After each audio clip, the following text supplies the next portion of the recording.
こんにちは。豊かな人生を送るためのアドバイスって世の中に本当にたくさんありますよね。でもその多くが真逆のことを言ってたりして、結局どうすればいいのって混乱しちゃうこと少なくないと思うんです。今日はですね、そんな対立するアドバイスを整理しながら、あなただけの哲学を築くためのヒントを一緒に探っていきたいと思います。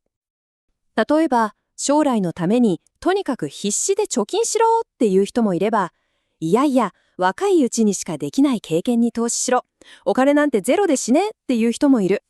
これって誰もが一度は頭を悩ませる問題ですよね。このお金と人生をめぐる永遠のテーマから今日の探求を始めていきましょう。はい、今日はこの4つのテーマで進めていきます。まず、お金の大論争から入って、次にお金の本当の意味、そして健康についての対立する考え方、最後にこれら全部をひっくるめて、じゃあ自分の人生どう設計するっていうのを考えていきます。OK。では早速本題に入りましょうか。最初のテーマは、僕たちにとって一番身近なジレンマかもしれないお金の大論争です。ひたすら富を蓄えるべきなのか、それとも経験を最大化するためにお金を使うべきなのか。ここで出てくるのが全く逆の2つの考え方なんですね。一つは着実に資産を築いていく貯蓄家。もう一つは情熱的に今この瞬間を生きる経験家。片方は将来の安定を、もう片方は人生の思い出をそれぞれ追い求めているわけです。貯蓄家にとって目標は具体的であることが多いんです。これ面白い話があって、ファイナンシャルジャーナリストの永田雄山さんによると、5年で1000万円っていう目標を一度達成すると、多くの人が心理的な壁を乗り越えて、あとはもう意識しなくても勝手にお金が貯まっていく貯金体質に変わるそうなんですよ。このやり方のすごいところって、規律とシステムで成り立ってる点なんです。一度、給料から天引きで積み立てる設定をして、スマホ代とか保険みたいな固定費を見直しちゃえば、あとはもう頑張らなくてもいい。まさに努力いらずなんですね。さらに、副業で稼ぐ力をつければ、会社に依存しない自由も手に入ると、こういうわけです。さあ、ここからはガラッと視点を変えてみましょうか。ダイ・ウィズ・ゼロという本で有名なビル・パーキンスは、お金から得られる本当のリターンは銀行の利子なんかじゃなくて思い出なんだって主張するんです。この考え方でものすごく大事なのが、経験には賞味期限があるっていうことなんですね。お金を使うタイミングを逃しちゃうと、もう二度とできない体験があるかもしれない。例えば世界中をバックパックで旅するとか、体力勝負の厳しい登山とかって、まさしく若いうちだからこそ最高の価値があるのかもしれないですよね。この信念を象徴するすごく面白いエピソードがあるんですよ。若い頃のパーキンスが一生懸命働いて$1000貯めたことを上司に報告したらしいんです。そしたら褒められるどころかこう言われたと。バカかお前はって。その金は今しかできないことに使えと。特にお金がない若い時だからこそ人生の経験に投資することがいかに大事かっていうのを物語ってますよね。さて、お金の使い方を見てきましたけど、次はもっと深い話です。そもそもお金って一体何なんだっていうその正体を探っていきましょう。まず一つ目の視点。それは、お金は目的じゃなくて、あくまで自由のための道具だっていう考え方です。例えば、人気作家の森博さんは、もともと趣味の模型作りなんかにお金を使いたくて、小説を書き始めたそうなんです。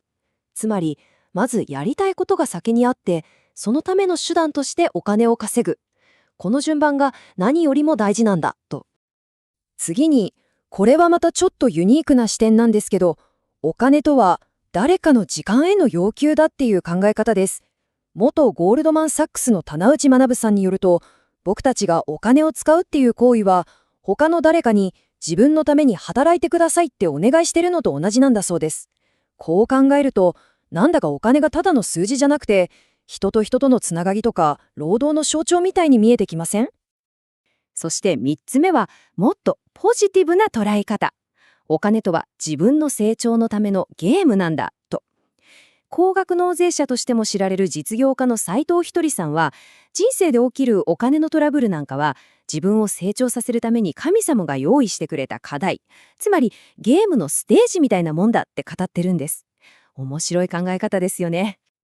さて、ここからが面白いんですけど、実はこのコツコツ貯めるか、今を楽しむかっていう対立、健康な話にもそっくりそのまま当てはまるんですよ。まずは規律の道。これは日本の伝統に立ち返るみたいな感じですね。食文化研究家の佐藤博美さんなんかが提唱する一汁一菜という食事法です。玄米に具がゴロッと入った味噌汁、そして漬物。すごくシンプルですよね。これ実は人間の歯の構造的にも穀物を食べるのに最適化されてるからすごく理にかなってるっていう主張なんです。でも、本当に厳しい規律だけが正解なんでしょうか。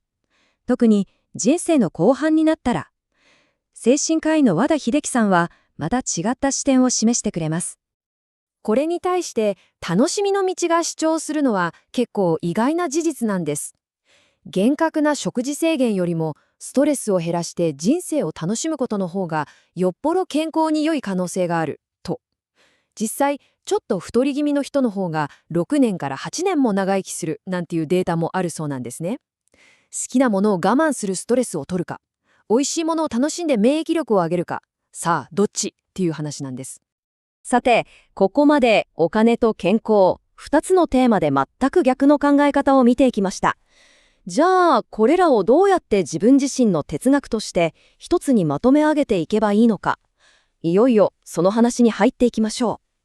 重要なのは、どっちか一つの正しい答えを見つけることじゃないんです。そうじゃなくて、今の自分にとって何が正しい答えかを見つけること。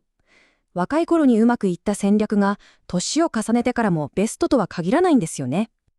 そしてこのスライドが僕たちの人生における資源の移り変わりを見事に示してくれてますよね。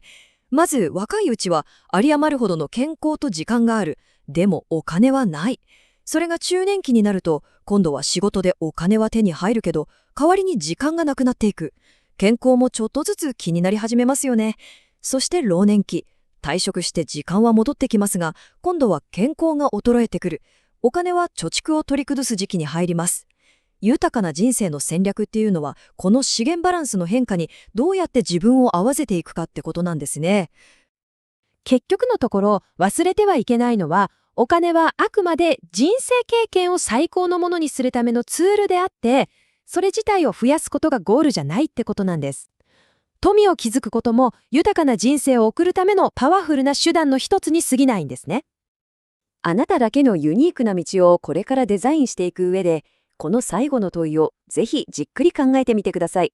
今回は様々な視点から豊かな人生の哲学について探求してきました。最後までお付き合いいただきありがとうございました。